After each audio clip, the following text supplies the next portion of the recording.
Okay, Delta to, halika dito. Okay. Kasi discuss natin ngayon kung ano ibig sabihin ng displacement. No? Kasi kanina dito sa logbook ni Kadete, may nakalagay dito displacement. Ano? Asan na ba yung Kadete? Pakita mo sa akin, asan yung lapis? Gusto ko may hinawakan akong lapis palagi. Displacement. Ayun to, light displacement. At saka meron tayong summer displacement, no? Okay, ano ba ibig sabihin ng displacement, Cadet? Could you please elaborate what does displacement means? Kahit yung sa school, tinuro. Basic. Ikaw, si Conmet. Ano? Yung total weight ng barko, sir. Na? Equivalent ng water na na-displace niya. Na-displace niya. Tapos yung na-displace niya na tubig, yung pagtinimbang yun na yung weights niya. Yes, sir. Kaninong principles yun? Archimedes. Okay, Archimedes principle. So, ibig sabihin si Conmet, any object, floating object, no? Ilagay mo siya sa tubig. Let's say, ito yung box ng napuno ng tubig. Ano? Napuno ng tubig yan, yung box na yan. Okay? So, itong floating object, pag inilagay mo diyan sa ibabaw ng tubig, lumutang na siya, siyempre, magdi-displace yung tubig. Di ba? So, pag displace ng tubig na yan, sinimot mo, at itinimbang, kunyari, 5 kilos, yun yung tubig na dinisplace niya, yun yung bigat ng object, floating object, ha? Hindi yung object na lumubog. Kailangan floating siya. Into a water surface, dinisplace niya yung tubig, at yung tinimbang mo ay equivalent yung weights niya doon sa floating object. Okay? However, dito sa barko, hindi mo man pwede timbangin yung tubig at i-displace. Ha? Yun yung principle ni Archimedes, ang ibig sabihin. Ngayon, tayo dito, sa pamamagitan ng stability information for the master, mayroon tayong design na displacement niya. Okay? Kagaya nakalagay dito, yung displacement niya, ito, no? Yung light displacement niya, ito siya, at ito. Yung full loaded. Yung light displacement, ito yung barko or tinatawag na light ship. Okay? At ito naman, bakit sa dumating dito? Kasi 'di ba, mayroon tayong displacement. Every departure, sasabihin doon ilan yung displacement, 'di ba? Nakalagay yan doon sa arrival tsaka departure information, may displacement. Hindi mawawala 'yan. Okay. Ngayon, meron siyang appropriate na draft. Hindi ba nakalagay dito? Yung kanina, nakalagay dito, ilan yung draft niya? Ha? Sana yon? 9.45. Ilan yung draft niya? 9.166. Sa loaded yan, ha? Sa light niya naman, tingnan natin, yung light niya ay 4,588.91 tons. Ito yung draft niya, 2.551. Tapos sa loaded niya, ito yung limit niya, summer draft, 9.166. Ito yung kanyang displacement, 18416.11. So kung yung barko natin na fully loaded siya, ilagay mo sa tubig, sa box, tapos i-displace niya na tubig ay 18,416.11. Pero nung ginawa pa lang siya, kung nilagay mo sa box, according to Archimedes principle, ang di-displace niya na tubig ay 4,588.99 tons. Eh, hindi naman natin yan magawa, di ba? Gagawa tayo malaking box. Lalagyan natin ng tubig. Okay? Tapos para na-display siya. Yun lang naman ay, ang ratio nun ay walang pinagkaiba, kundi parehas lang. Kaso lang, malaki na to.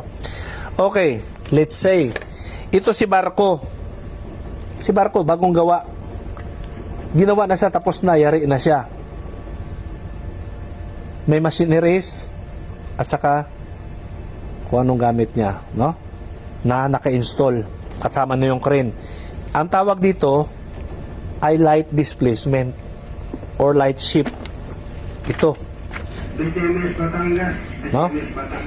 Na ang bigat niya nung vessel itself ay 4,588.91. According dito yan, yung barko natin, Matsusaka. Bagong gawa to. Kasama na yung machineries niya. Tapos, may deadweight din. Wala dito. Dito siya nakalagay. Okay, malalaman natin yung deadweight mamaya. Displacement, saka deadweight. No? At saka light ship. Ito yung light ship, tawag dyan, light condition. Yung barko itself yan. Light ship ang itawag dyan. Ha? Pag sinasabing light ship, ito yun. Ibig sabihin ng light ship, yung barko lang itself, kasama na yung mga machineries niya, tsaka cranes. Okay. Light ship. Ngayon, si barko, lagyan na natin ng FODO. Ano to? Bigyan mo ako ng papel. Bigyan mo ako ng papel. Papel. Maraming papel. Ah, ito. Ito. Ito. Mga loads, ha? Lalagyan natin siya ng FO and DO and fresh water. Nilagay natin sa tangke niya. Sir. Okay? May bunker na tayo, di ba? Sir. Ballast Balas. water.